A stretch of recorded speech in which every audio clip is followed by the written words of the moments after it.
Hoje à noite você está indo para o coração da selva da Mesoamérica. Nada de Wi-Fi, nada de café e com certeza nada de rolar o feed antes de dormir. Em vez disso, imagine-se em Tikal, uma das cidades mais majestosas da civilização maia. Seu trabalho, permanecer acordado, com um bastão de madeira e um capuz de algodão, vigiando templos de 60 metros sob um céu escuro e barulhento. Parece tranquilo, até a parte em que há onças por perto.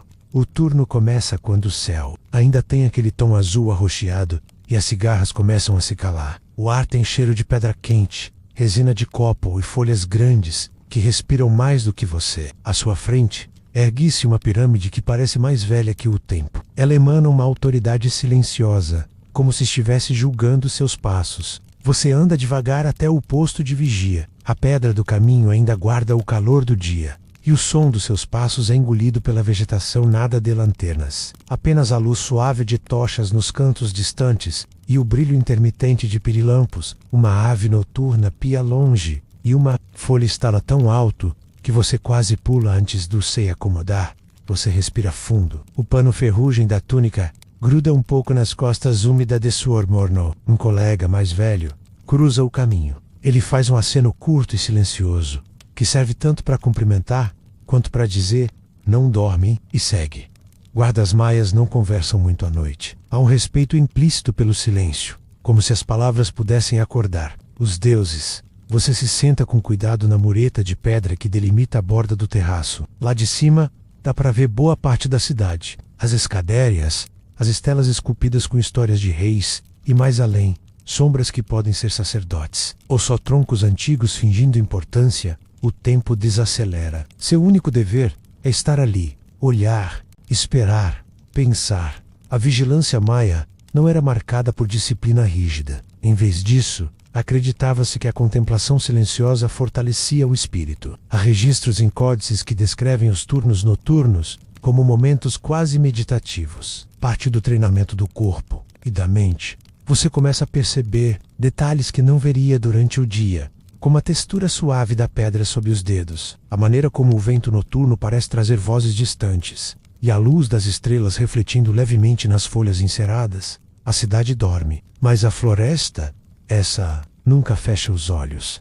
As corujas observam de cima. Pequenos tamanduás dormem enrolados nos galhos. E, com sorte, o jaguar que todo mundo menciona estará longe. Aparentemente, historiadores ainda discutem se esse tal jaguar era um animal real, um símbolo cerimonial ou apenas uma história de pavor para manter os novatos acordados. Você começa devagar. Os maias tinham pelo menos 20 palavras diferentes para o vento noturno. Uma delas significa algo como vento que carrega sonhos pesados. Outra é brisa que cheira a milho. Se você não sabe o que isso quer dizer, tudo bem, menos ninguém sabe, mas é reconfortante. Uma folha seca voa até o seu colo. Você não atira. Ela fica ali, como um visitante discreto. Você olha para o céu, nuvens, esparsas estrelas tímidas. Talvez a constelação do pássaro ressurrecto. Talvez só pontos luminosos que seus ancestrais já contemplaram. 1000 anos antes do mesmo ângulo, você se ajeita na mureta. A pedra agora está fria.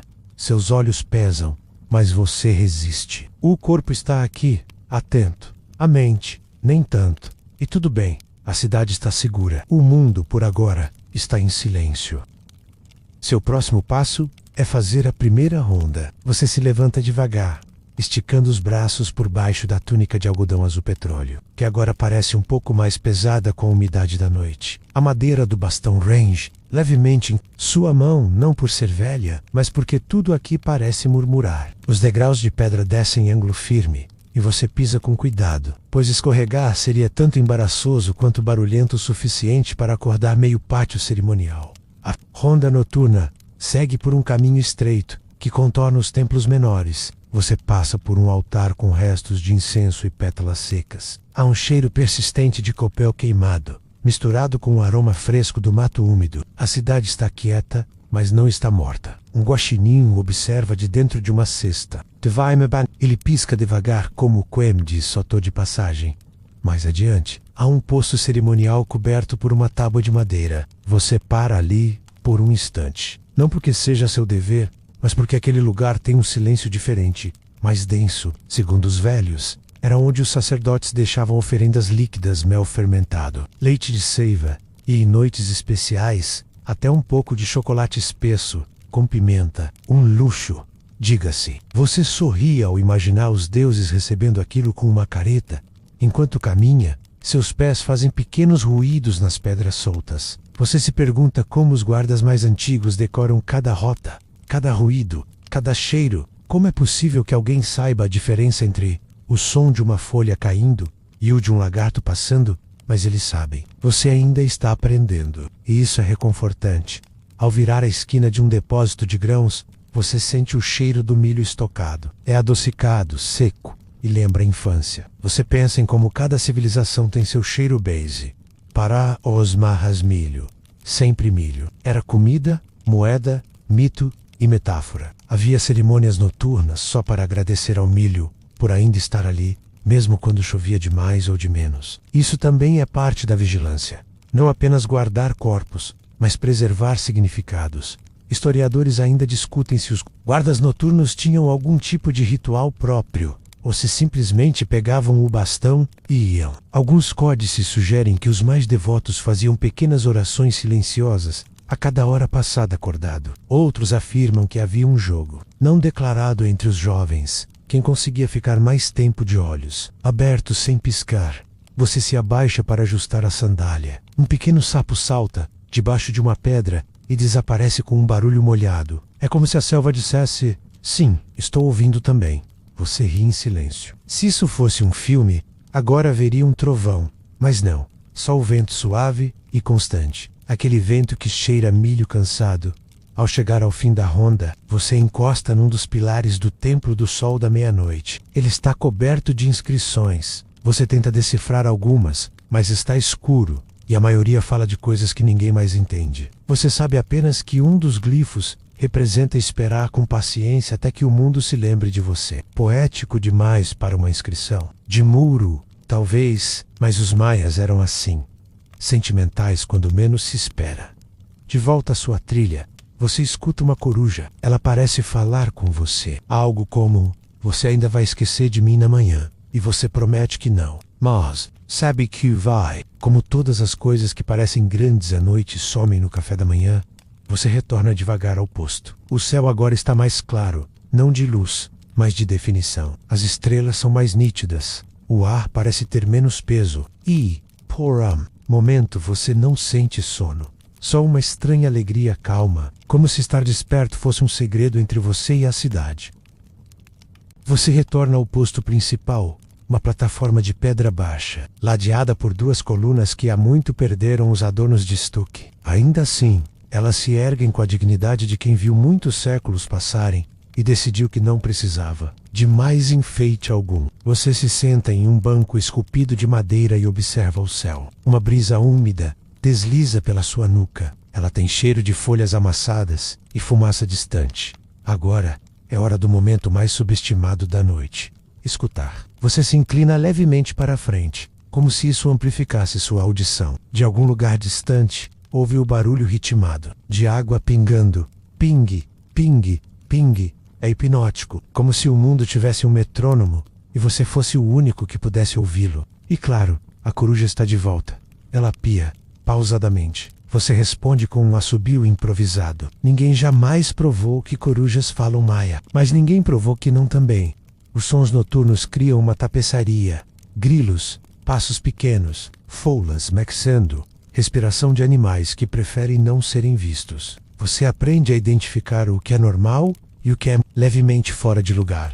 Um som mais seco, talvez um galho quebrando. Você congela, espera. Nada. Provavelmente um tatu, ou uma iguana de má intenção.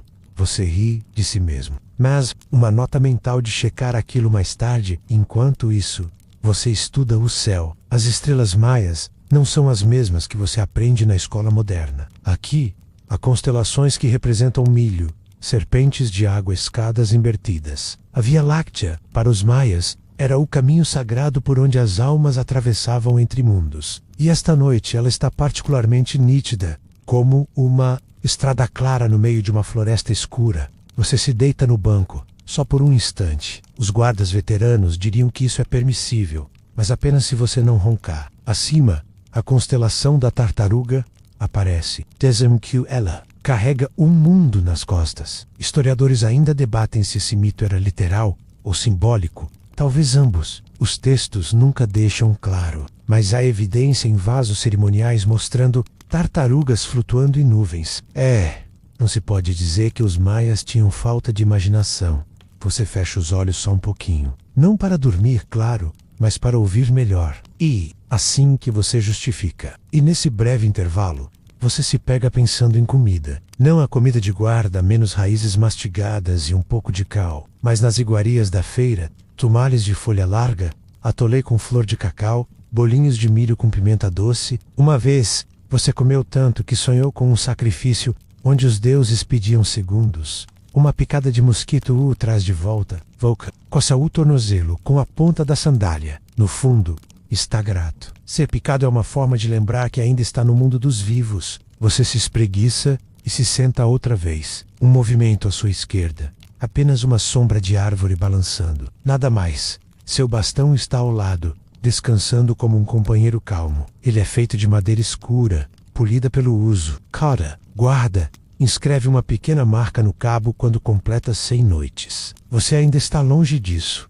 mas sonha com o dia. A madeira, aos poucos, vai contando sua própria história, linha por linha, como um calendário pessoal. No templo do outro lado da praça, você vê luzes tênues, não velas, brilhos de vagalumes. Eles dançam ao redor das colunas, como se ensaiassem uma coreografia para impressionar os ancestrais. Você acompanha com um olhar, quase hipnotizado. Um dos vagalumes pousa na beira do seu banco. Volca sussurra. Você também está de ronda? A essa altura da noite ou tempo kamika. Você perde a noção de quantos minutos passaram desde a última batida do bastão. Tudo parece se mover devagar, como se a cidade respirasse em câmera lenta. É aqui que a insônia se dissolve. Você não está mais lutando contra o sono. Você está convivendo com ele. São dois vizinhos que aprenderam a respeitar os limites. Do outro, você anota mentalmente que o cheiro da noite mudou. Agora, parece ter algo cítrico no ar. Talvez a flor de laranjeira aberta tarde demais. Talvez só sua mente inventando. Você prefere acreditar na flor.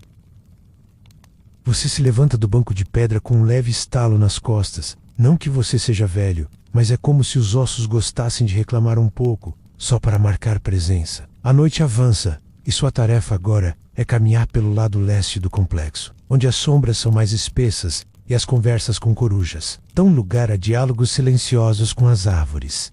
O caminho de pedras é irregular, e seus passos ecoam com leveza. Você carrega uma pequena lanterna de óleo, só por garantia, mas raramente a acende. A luz perturbaria o espírito da noite, e também acordaria os morcegos, o que você definitivamente prefere evitar. À sua direita, há um pequeno altar desgastado. Hello Temple. Ninguém mais faz oferendas ali, pelo menos não oficialmente. Mas, se você olhar com atenção, verá um punhado de sementes de cacau cuidadosamente deixadas em um canto. É o tipo de coisa que os antigos chamariam de gesto preventivo, porque vai saber, ali perto, uma estrutura semi-abandonada, a antiga casa dos escribas. Historiadores ainda discutem se os escribas maias dormiam nesse espaço, ou se era apenas um depósito para tintas, penas e pergaminhos de casca de árvore. Você gosta de pensar que eles ficavam ali mesmo, cochilando entre uma crônica e outra, babando levemente nos registros imperiais.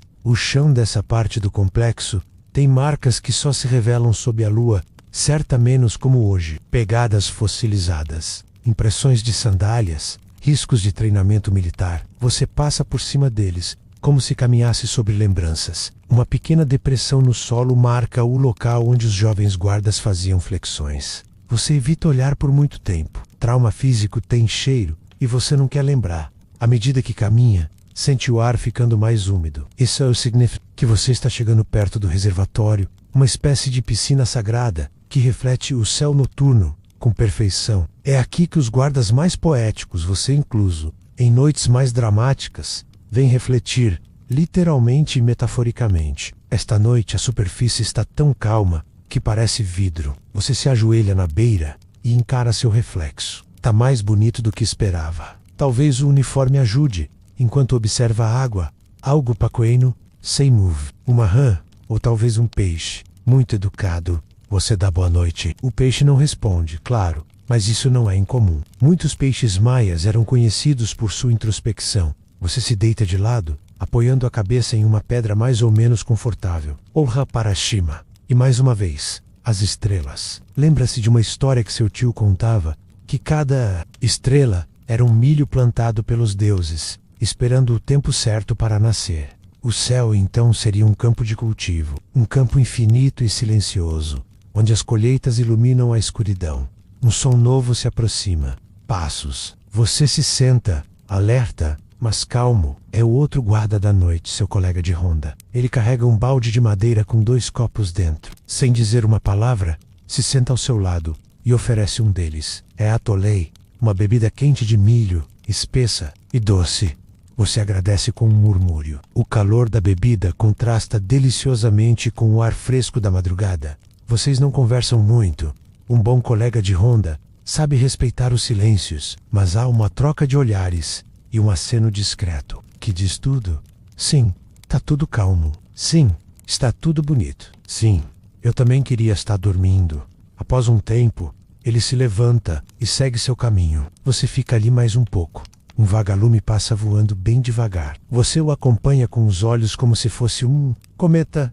Um pensamento vago te ocorre. Será que os vagalumes também têm turnos de guarda? A bebida agora está morna, quase fria, mas ainda reconfortante. Você termina o copo, enxuga a boca com a manga e se levanta, sacudindo a poeira das pernas. Hora de voltar ao circuito. A ronda é como uma canção longa e repetitiva, mas cheia de variações se você souber escutar. No caminho de volta, você passa por uma árvore com uma cabaça pendurada. Alguém a amarrou ali, talvez como enfeite, talvez para coletar orvalho. Você olha lá dentro. Tá meio cheia, ou meio vazia. Os filósofos maias provavelmente discutiram isso em algum momento, e você aposta que algum deles foi irritante, o bastante para escrever um tratado inteiro sobre isso, em folhas de figueira prensada. Mais adiante, uma pedra redonda com sulcos esculpidos. Era usada para moer pigmento, dizem. Você passa a mão, sentindo os rastros do trabalho que já se foi. Ainda há poeira azulada nos cantos. Indigo natural ancor nobre. Você passa um pouco no dedo. Fica parecendo tinta de caneta. E você gosta disso. Você retorna ao posto de vigia sentindo-se ligeiramente diferente. Como se cada elemento da noite, a bebida, os sons, as histórias, tivesse te lapidado um pouco, como uma pedra de rio, não polida, mas suavizada. Você senta novamente. A brisa agora sopra mais constante. E você fecha os olhos, apenas por um momento, como quem pisca mais devagar que o normal. Acorda com um som familiar. Uma folha grande se arrastando pelo chão de pedra. Não é o vento. Você reconhece esse movimento como sendo de um armadilho curioso. Aquele pequeno animal blindado que insiste em rondar o posto sempre no mesmo horário. Você abre os olhos devagar e o vê ali, como um sentinela em miniatura, farejando uma rachadura no muro. Ele te ignora completamente, como se dissesse: você cuida dos humanos, eu cuido dos insetos. Agora que os olhos estão abertos, você se espreguiça lentamente. Os ombros estalam de novo, dessa vez em harmonia com os joelhos. O céu já clareia no horizonte. Não muito, mas o suficiente para que o atulo escuro comece a dissolver-se em lavanda. É a hora da verificação dos grãos. Não parece emocionante, e não é, mas é o momento mais importante da noite. Cada guarda deve inspecionar os celeiros onde os grãos de milho são armazenados, não por medo de ladrões, mas por respeito. Afinal, o milho é mais que alimento, é identidade. Os deuses maias moldaram os primeiros humanos com massa de milho, não barro. E você basicamente é um tamal ambulante com um crachá. O celeiro é baixo, feito de pedra e coberto com um teto de folhas cuidadosamente entrelaçadas. Você bate na porta de madeira com as costas da mão, só por hábito, e entra. O cheiro é seco, terroso e de alguma forma reconfortante. Há cestos de vime alinhados nas paredes estampados, com tecido de algodão. Você levanta uma das tampas, apenas para verificar. Os grãos estão todos lá, brilhando em tons de dourado e âmbar. como se fossem pequenas pepitas de sol. E no fundo do cesto algo inesperado, uma pena de quetzal, verde, iridescente, perfeita. Você não faz ideia de como ela foi parar ali, mas resolve deixá-la onde está. Claramente, é uma oferenda ou um presente, ou um marcador de página esquecido por um escriba com estilo. Você inspeciona os outros cestos, anotando mentalmente o estado de cada um. Em um deles, há um pequeno rato dormindo sobre os grãos, como se fosse um travesseiro de luxo. Vulcan decide deixá-lo lá.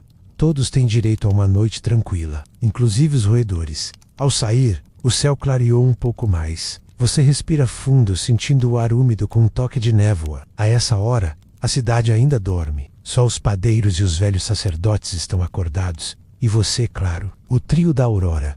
No caminho de volta, você cruza com o jardineiro do templo. Ele carrega um balde de madeira com pequenas flores brancas dentro, para as oferendas matinais. Vocês se cumprimentam com um leve levantar de sobrancelhas. Como velhos cúmplices, ele não fala. Você também não. Há uma poesia na rotina compartilhada em silêncio. Você volta ao pátio central e senta em um degrau de pedra. O chão ainda está fresco, e a brisa da manhã já sopra com mais firmeza. Uma coruja passa voando bem perto da sua cabeça, silenciosa, como o pensamento de um filósofo distraído. Você a observa pousar num galho próximo e virar a cabeça 180 graus. Para te olhar, claro. Sempre esse senso dramático. Há um debate entre historiadores se os maias domesticavam corujas ou apenas as alimentavam o suficiente para manter por perto. Você acredita na segunda opção. Afinal, você também continua voltando para esse trabalho mesmo sem coleira,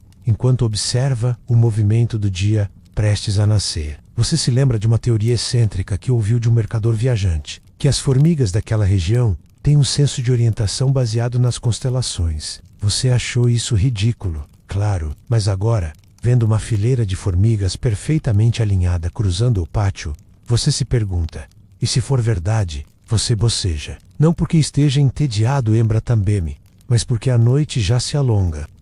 A bebida de milho já virou apenas lembrança doce na língua, e o corpo pede o colchão de palha. Mas ainda falta uma tarefa. A contagem das tochas. Você percorre novamente o templo, apagando ou substituindo as chamas que restam. Cada uma tem sua personalidade e umas resistem. Outras se apagam quase com alívio. Você respeita todas. A última tocha fica ao lado de uma estátua de pedra que representa um deus do trovão. Você olha para ele com certo receio. Na última vez que apagou essa tocha, choveu imediatamente.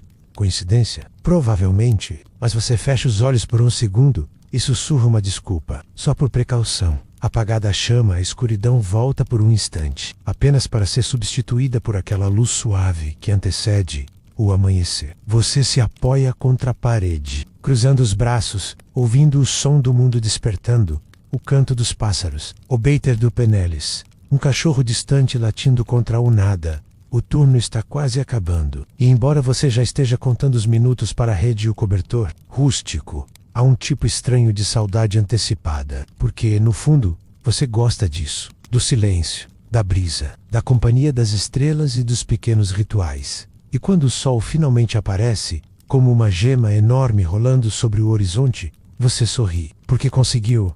Mais uma noite cumprida, mais uma vigília feita. Inico morreu. O que, na sua escala de sucesso, é vitória absoluta. O sol ainda não bate direto no rosto, mas você já sente sua aproximação, aquele calor tímido que começa nas pedras e sobe pelas solas dos pés. Seu turno oficialmente terminou. E como manda o protocolo não escrito dos guardas maias, você faz a ronda da despedida. Essa é a parte favorita de muitos. Não porque envolva menos esforço, mas porque àquela hora da manhã, a cidade é uma mistura suave de silêncio e expectativa. Os pássaros já estão em suas reuniões matinais, especialmente os papagaios, que parecem fofocar sobre os sonhos da noite anterior. Você desce por um caminho de terra batida, entre pequenos jardins de ervas. O aroma de coentro selvagem e folhas de cacau te acompanha. À direita, um grupo de mulheres varre o chão com vassouras feitas de galhos secos. Elas estão tão concentradas quanto sacerdotes em transe, e provavelmente fariam um trabalho melhor do que muitos sacerdotes por aí. Você as cumprimenta com um gesto leve, e uma delas responde com um aceno tão sutil que parece telepatia. A corporal aqui é refinada. Ninguém desperdiça palavras antes do café da manhã. Aliás, é sobre isso que você pensa agora. Café, ou melhor, a bebida quente feita de sementes torradas e moídas, que parece café, mas tem gosto de terra com amca. Ela será servida assim que você entregar seu bastão de vigilância e trocar umas palavras com o próximo turno.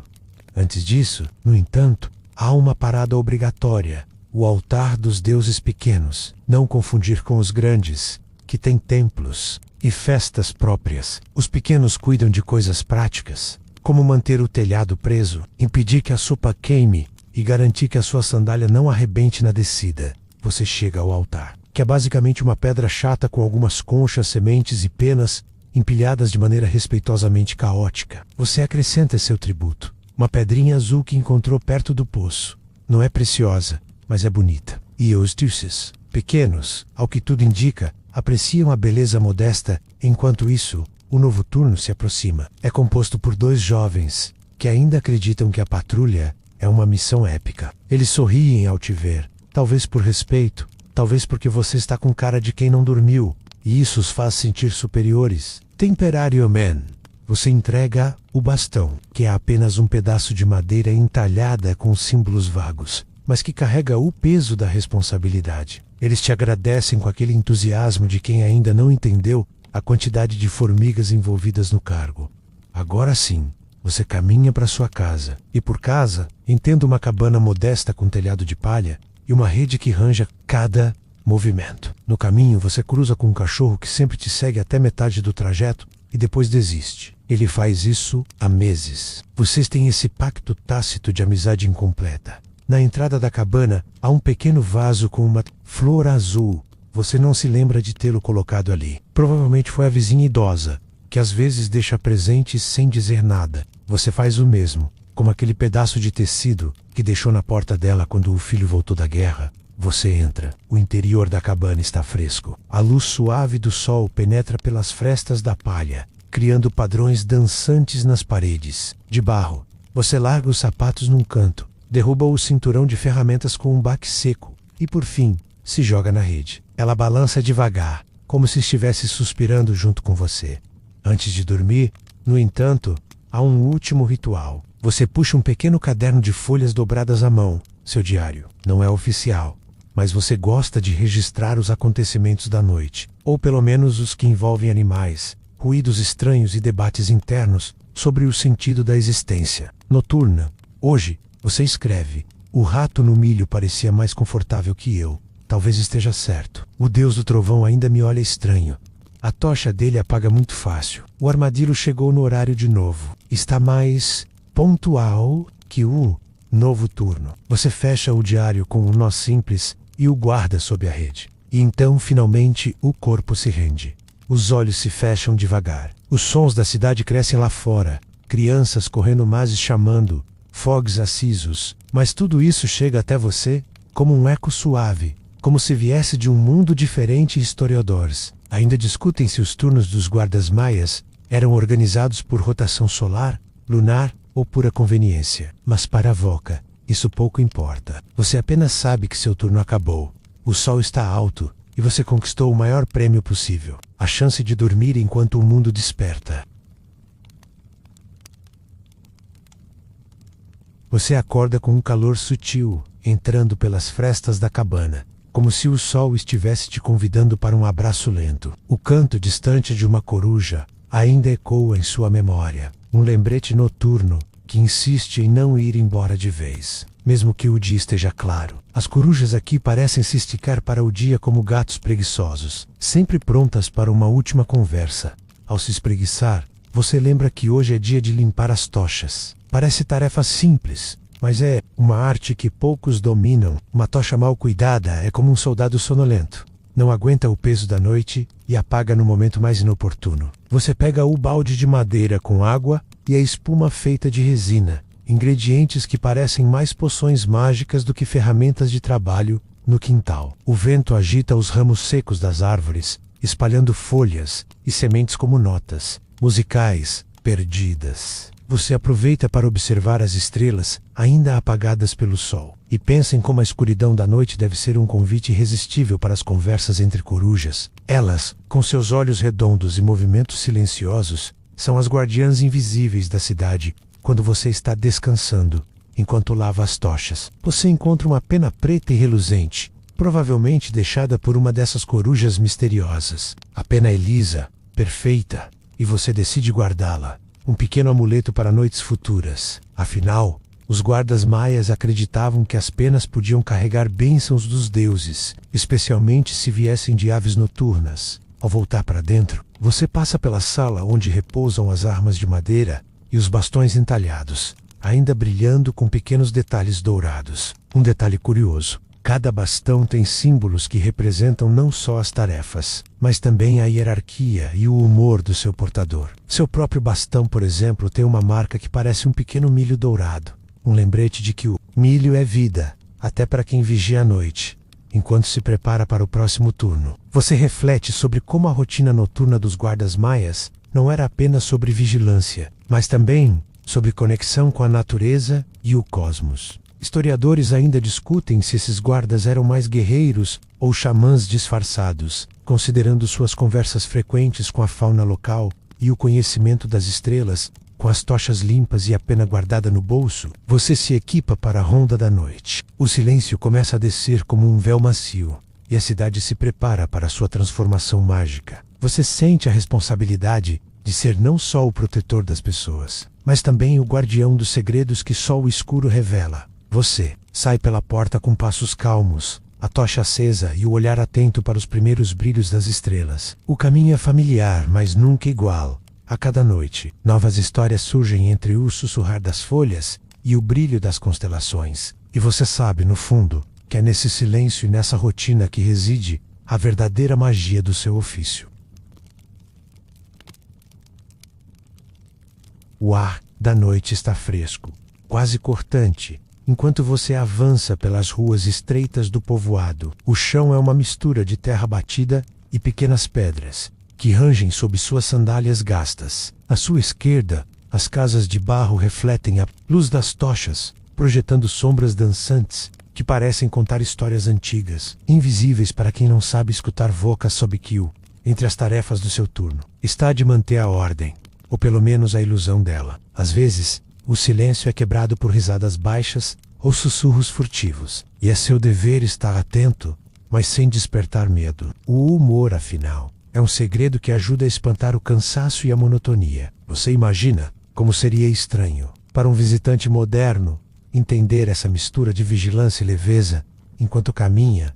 O cheiro de milho torrado e fumaça de fogo se mistura ao ar fresco. Você percebe uma figura sentada perto do mercado vazio, um velho contador de histórias que murmura para si mesmo sobre as lendas que atravessaram gerações. O brilho dos olhos dele, refletido pela chama trêmula da tocha, parece carregar a sabedoria de eras. Você se lembra que, durante a noite, os guardas maias não só protegiam o povo, mas também mantinham viva a memória oral, recitando histórias e ensinamentos que os mais jovens ainda não conheciam. A linha entre protetor e contador de histórias era tênue, e talvez essa fosse a verdadeira magia da vigília noturna. No meio do caminho, um pequeno grupo de corujas observa sua passagem, com curiosidade quase humana. Seu olhar penetrante parece medir o quanto você entende dos segredos da noite. Guardiãs silenciosas, elas são parte integrante do ritmo da cidade, comunicando-se em um código que só poucos conseguem decifrar. Você lembra que historiadores ainda discutem se essas corujas eram vistas como mensageiras divinas ou simplesmente companheiras do silêncio, e que em algumas regiões acredita-se que ouvir o chamado de uma coruja durante a ronda pode ser um sinal tanto de proteção quanto de aviso. Com o peso das horas, seu corpo começa a pedir descanso, mas a mente permanece alerta, absorvendo o ritmo cadenciado da cidade adormecida. Você percebe que, apesar da aparente simplicidade, a rotina noturna dos guardas maias é uma dança delicada entre o dever e a contemplação. Uma ligação profunda entre homem, natureza e cosmos. Você passa por uma pequena horta, onde o milho, sob o luar, parece quase prateado. As folhas secas farfalham suavemente, acompanhando seu passo como uma melodia antiga. A presença do milho não é apenas agrícola, mas simbólica, raiz da vida e da cultura, até mesmo para quem caminha nas sombras da noite. Com a manhã começando a anunciar sua chegada pelo horizonte, você sente o primeiro calor suave tocar. Sua pele cansada, a troca do turno está próxima. E você sabe que, por mais exaustiva que seja essa vigília, é nela que reside a verdadeira essência da sua missão. Um equilíbrio entre o trabalho árduo e a serenidade do mundo adormecido. Você acompanha a transição do céu estrelado para o primeiro clarear do dia, quando a noite lentamente se despede e as sombras se esticam, revelando detalhes antes ocultos. O orvalho da madrugada ainda cintila nas folhas das plantas e no milho ao redor, espalhando pequenas pérolas de luz que parecem criar um tapete mágico no chão. Enquanto caminha, o aroma doce e terroso do milho recém-colorido preenche o ar, misturando-se ao frescor da manhã. Você sente o peso do cansaço, mas também a leveza do dever cumprido, uma mistura delicada que os guardas maias conhecem bem. Eles são os vigilantes do silêncio, mas também os primeiros a saudar o sol, como quem entrega a cidade para um novo ciclo. Você se lembra de uma curiosidade antiga. O milho não era apenas alimento, mas parte de uma cosmovisão complexa, representando a conexão entre o céu, a terra e o homem. Hemiceramíneas. Suas cores e formatos inspiravam orações e danças. Um lembrete constante da importância da paciência e da renovação no caminho de volta ao centro do vilarejo. Você passa por um grupo de crianças que ainda desperta, olhando com olhos sonolentos e curiosos para sua figura cansada. Elas falam baixinho sobre os sons da noite, os guizos que escutaram e os pássaros que ainda não voaram. Volkswagen, sabendo que essa transmissão de histórias é a verdadeira herança dos guardas noturnos, historiadores ainda discutem se a vigília maia tinha apenas um caráter prático, ou se era, em essência, um ritual de conexão espiritual, uma preparação para o dia que começava. Talvez fosse os dois, um equilíbrio sutil entre o mundano e o sagrado. Você encontra sua companhia fiel, Garde, que se espreguiça preguiçosamente sob os primeiros raios do sol. Shabe, seu camelo silencioso, já está acordado e pronto para a jornada do dia, indiferente ao ritmo humano. A convivência com esses animais, tão teimosos quanto necessários, é parte do que torna essa rotina única, enquanto caminha para se recolher. Você sente a pele aquecer lentamente, a luz dourada da manhã envolvendo tudo com uma promessa suave. O ciclo da noite termina, mas as histórias e o silêncio continuam. Aguardando a próxima vigília, você se permite um momento para respirar fundo, absorver o cheiro da terra, do milho e das memórias, e preparar-se para o descanso, porque, amanhã, a ronda começa novamente. A noite seguinte chega com uma calma diferente, quase reverente, e você se prepara para a vigília, com um sentimento que mistura rotina e novidade. O céu limpo e profundo está salpicado de estrelas que parecem sussurrar histórias antigas, enquanto o vento passa suave, carregando o aroma do milho seco e da terra aquecida pelo dia. Você veste sua túnica de cores terrosas, um índigo gasto com detalhes em ferrugem, e ajusta seu cinto, onde carrega pequenos objetos indispensáveis.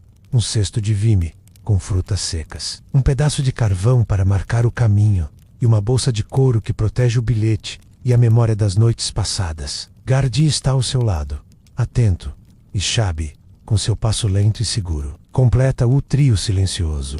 A vigília não é apenas guardar, mas escutar. Você presta atenção ao som das corujas, que parecem conversar em uma língua antiga, feita de chamados longos e pausados. Dizem que as corujas eram mensageiras dos deuses na cultura maia, trazendo notícias do outro mundo para quem sabia ouvir. Você se pega imaginando se elas conhecem as histórias que carrega no peito enquanto caminha. Pelas trilhas estreitas, você passa por campos de milho que se erguem como torres verdes, balançando suavemente ao ritmo do vento. O brilho sutil das estrelas e o reflexo da lua nas folhas criam um jogo de luz e sombra que faz seu coração bater mais devagar, como se o tempo desacelerasse para que você pudesse apreciar a cena.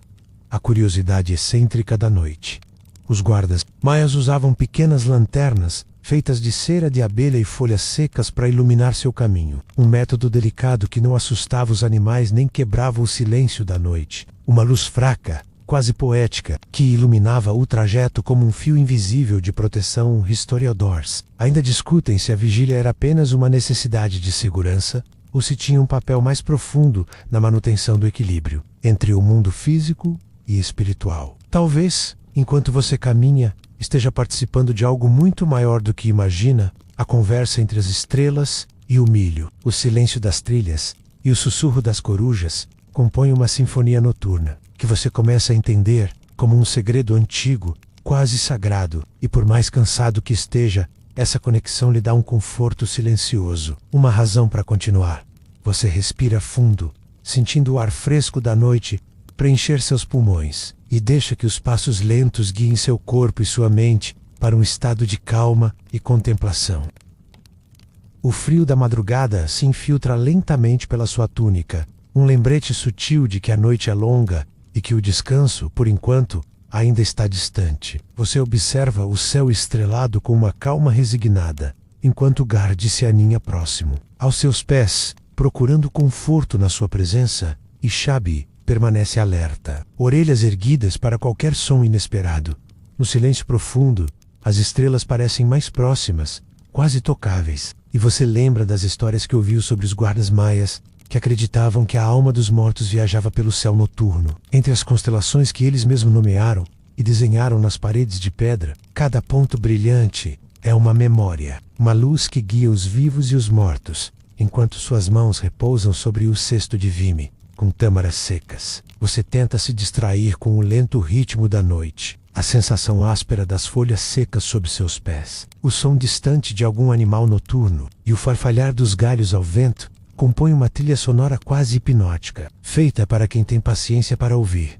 Uma curiosidade que poucos sabem: os maias às vezes usavam pequenos instrumentos de barro para produzir sons suaves durante suas vigílias, acreditando que a música simples mantinha os espíritos protetores atentos e afastava os indesejados. Você se imagina segurando um desses instrumentos, produzindo notas que se misturam à brisa. Historiadores ainda discutem se essas práticas eram realmente eficazes para a proteção física ou se funcionavam mais como rituais espirituais que fortaleciam o grupo. Talvez, naquela noite, o verdadeiro escudo fosse a própria crença.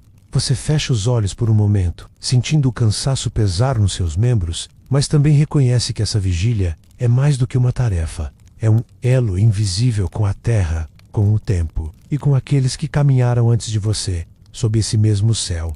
E assim, com um coração batendo no ritmo lento da noite, você segue, um guardião silencioso entre estrelas, milho e corujas, aprendendo que às vezes o verdadeiro descanso está em aceitar a vigília com serenidade.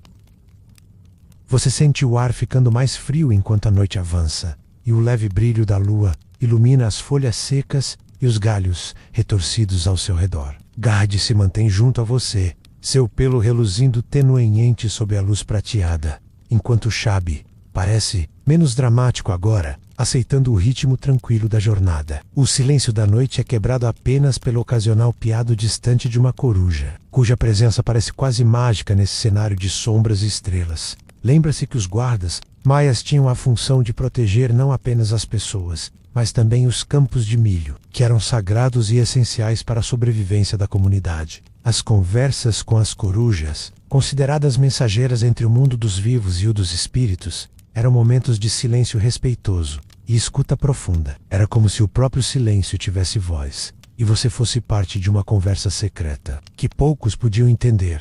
Você segura um pequeno balde de madeira, usado para recolher as sementes caídas, e a sensação do objeto na sua mão é ao mesmo tempo simples e reconfortante, como um lembrete da rotina que persiste, apesar do mistério. Da noite, as cores da sua túnica, um azul petróleo profundo com detalhes ferrugem, parecem quase absorver a luz tênue, criando um contraste com as pequenas folhas douradas que o vento espalha pelo chão.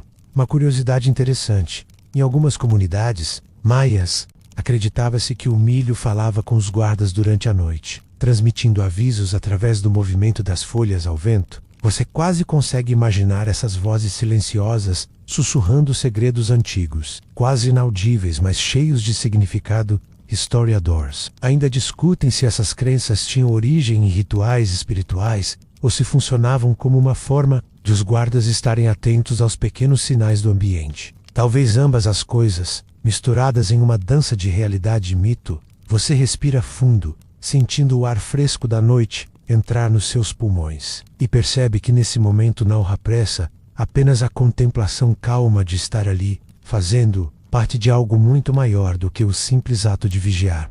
A noite segue seu curso, lenta e segura, enquanto você permanece atento, envolto pelo som das corujas e o sussurrar das estrelas.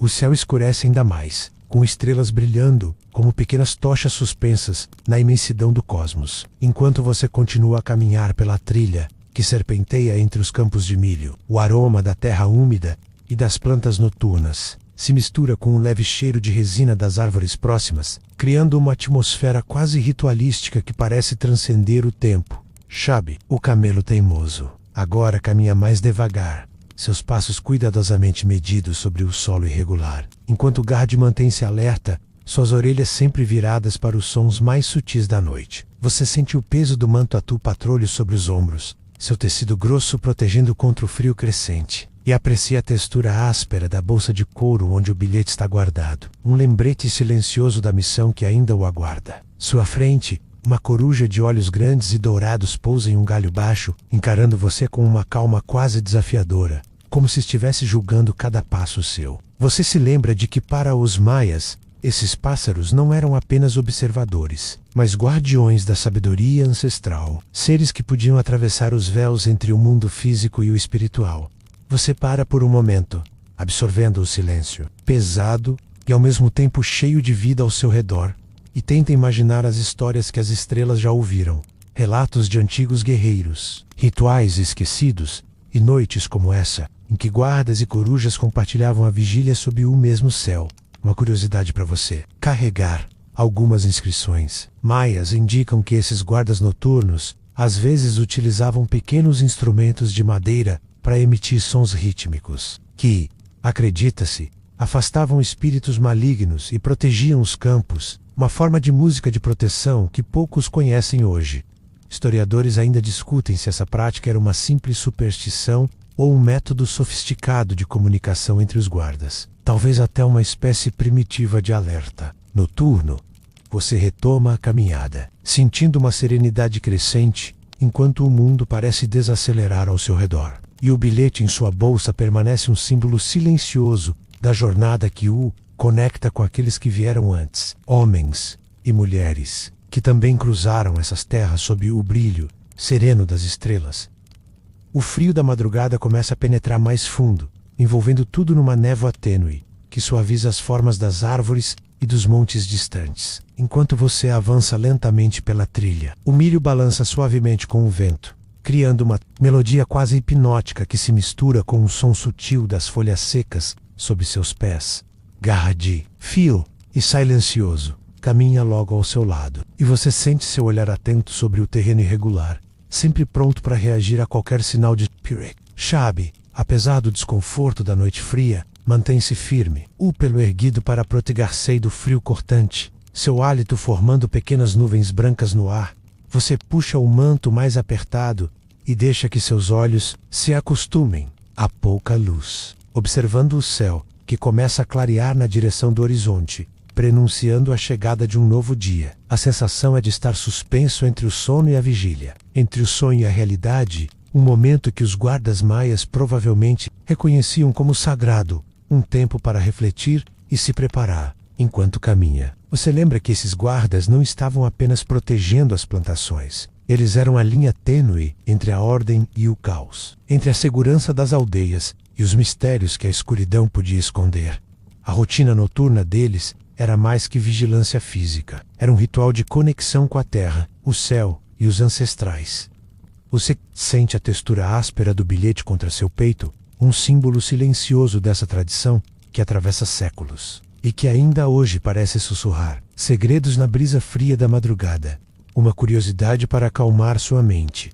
Algumas lendas locais falam de guardas que desapareciam misteriosamente, tornando-se parte da floresta, transformados em espíritos, protetores que continuavam a zelar pelas plantações e pelos viajantes. Sob a luz das estrelas, historiadores ainda discutem se essas histórias eram mitos para acalmar os corações inquietos ou representações simbólicas de rituais de passagem entre os vivos e os mortos. Você inspira profundamente, sentindo o ar frio preencher seus pulmões, e com uma última olhada para o céu que lentamente se ilumina, se prepara para o próximo trecho da jornada, sabendo que, assim como os guardas maias, você também faz parte de uma linha que conecta passado, presente e futuro sob a mesma tapeçaria estrelada. Agora, deixe seus pensamentos desacelerarem junto com a noite que se vai, sentindo cada respiração como uma onda suave que vem e vai, trazendo consigo calma e serenidade. Imagine-se envolto por um manto de tranquilidade, onde cada som distante é apenas um sussurro gentil e o mundo ao seu redor desacelera para um ritmo confortável e seguro. Você está protegido, acolhido por uma escuridão que não é medo, mas descanso. Um descanso profundo que renova e fortalece. A sensação de estar presente, neste momento sereno, cria um espaço onde a mente pode vagar livremente sem pressa ou preocupação, apenas apreciando o simples ato de existir enquanto seu corpo relaxa. Ainda mais, imagine as estrelas agora brilhando suavemente acima, guardiãs silenciosas que acompanham seu sono. Sinta a conexão com tudo o que veio antes e tudo o que ainda virá, como um fio contínuo de luz e paz que atravessa o tempo. Permita que essa sensação se expanda, envolvendo você com uma calma profunda e duradoura, enquanto os sons suaves da noite o embalam para um sono tranquilo e restaurador. Que cada sonho seja doce, leve e cheio de serenidade.